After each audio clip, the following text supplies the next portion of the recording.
Christian Horner's allegations saga has taken a fresh turn, and it seems like the Brit won't get away with this as easily as he would have hoped for after he was proclaimed innocent. The female side in question has made some moves from her side, and after hiring a new law firm and pursuing an appeal against the Austrian company, she's opened up about the case and how she was done dirty by Red Bull, even though she had full trust in them. With the ongoing internal drama in the Austrian brand, could all of this spell into a more power shift inside of the team? And how will Horner be affected by the latest statements made from the employee in question? The accusatory person has made some strong comments regarding her feelings about how the entire case was handled by Red Bull, and similar to the team principals and bosses of F1, she pointed towards the lack of transparency in the entire case. Although this is a bit hard to believe, given the fact that there was a very deep report, over 100 pages long, that was produced in a lengthy investigation process done by both external and internal lawyers. So believing that they missed something is definitely a far-fetched scenario. But the female in question, one that is still anonymous to this day, opened up to her best friend, who went on to talk exclusively to Mail Online in trying to keep the identity a mystery. And according to this employee, she's been done extremely wrong by Red Bull because she did everything in the proper way, and at the end, she got suspended for her own actions. Adding in a further extent, her friend said, "She's so disappointed with how it's all gone, especially as she did everything by the book. She raised her concerns in private and did everything right. She feels very let down by the company. They have suspended her when she followed the proper process diligently and correctly. But for all that, she was suspended for the job she loves and from a sport that she's highly regarded in. The lack of support is noted, and she's just so disappointed with the treatment from her employer." However, we need to be objective here and talk about the big picture. The female employee in question raised a very strong and serious case against one of the most respected and long-standing individuals in the sport, who just so happened to be her boss. On top of that, she didn't go to Milton Keynes with her complaints, which is the seat of Red Bull F1 Racing, but she went straight over Horner's head and to the HR department in Austria, which strongly suggests that there's either something very controversial or serious going on in the background. Elaborating further on how the male dominance in the sport affected the entire case, the friend of the accusatory side went on to say that her friend has had a lot of support messages, but even with her actions of hiring a new lawyer firm and appealing the decision of Red Bull, she remains stoic and will trust and respect the process that's still ongoing at the Austrian firm.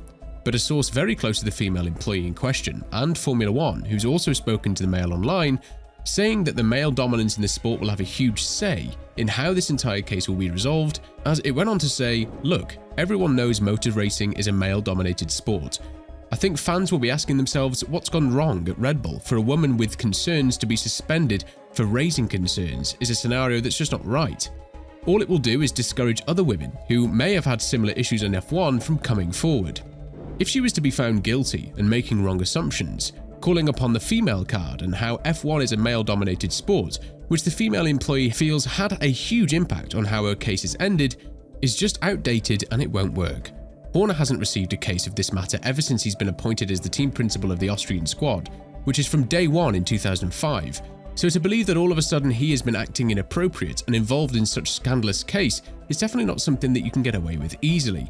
The fact that Horner's reputation has taken a massive dip, as there are already rumours that he offered the female side in question a hefty sum of £750,000, with Red Bull increasing it to £1 million, only goes to prove our point to a further extent. So if you think about it, maybe the female employee has gotten with an easier penalty if she's indeed guilty for making up the entire allegation case.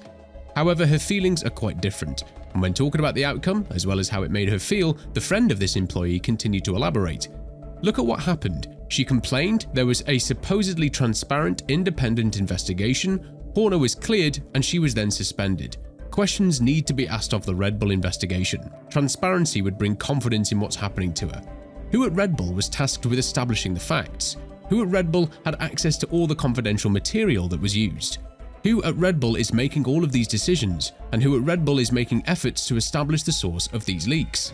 She just cannot get over the fact that she made a complaint and was suspended. All she wants is transparency in the process." Now, taking this case public brings a lot of consequences of its own. Everyone would have its own opinion. The media would have a field day with making up stories and defaming Horner's name. So keeping everything as compacted as you could in such a sensitive case might be the best thing to do after all. This is also something that Wolff has opened up to, and while he does not feel like Horner is to be blamed for anything that happened to him, as he might well be a target or a victim of something much bigger than him, the Austrian asked more for transparency as well. because this case translates very clearly to how the sport acts in such serious manners. Elaborating on this matter even further, Wolff went on to say, "Let's see where this case goes in the next few days. I would very much hope that the governing body and the commercial rights holders set the compass right. But the moment I continue to question how this has been handled, I'm probably not doing any good to the whole issue, because then it could be seen as this just being about a power fight within Formula One. That is why it should not be in the team's hands. It's a much bigger topic than that, and I don't want to diminish the whole situation by making it seem like the Mercedes guy is talking about the Red Bull guys.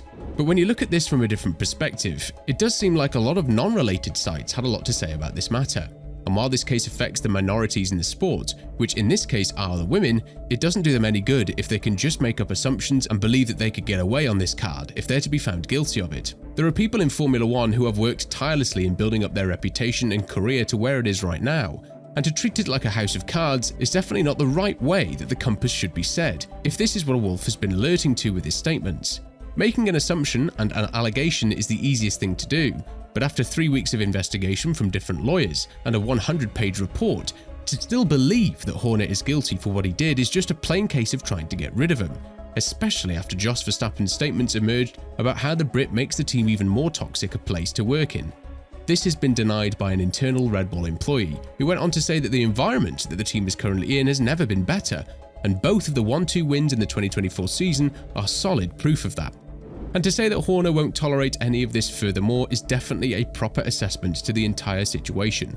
When Verstappen was rumoured to leave Red Bull along with Marko, Horner reacted in the most team boss way he could.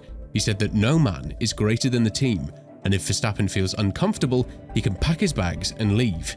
After this, Max went on to call for an inner peace in the team and to finally focus on race wins, which, while was also emphasised by Jos as a great focus for Red Bull, is still going to hang in the air after the father of the 3-time world champion said that while Horner remains as the team boss, there will be lots of uncertainties and risk of ripping the team apart.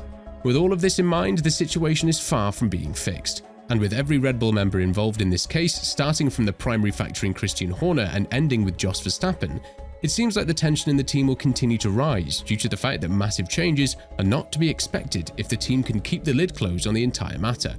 But with Max sending mixed signals about his future and Horner being adamant that the team can survive without him, it's up to us to see which side will win things, and more importantly, how teams like Mercedes and Ferrari will start circulating around Red Bull like vultures and try to poach staff that will help them massively in dethroning the team as soon as possible. What do you think about this entire allegation case? More precisely, the female employee's feelings? Let us know in the comments below.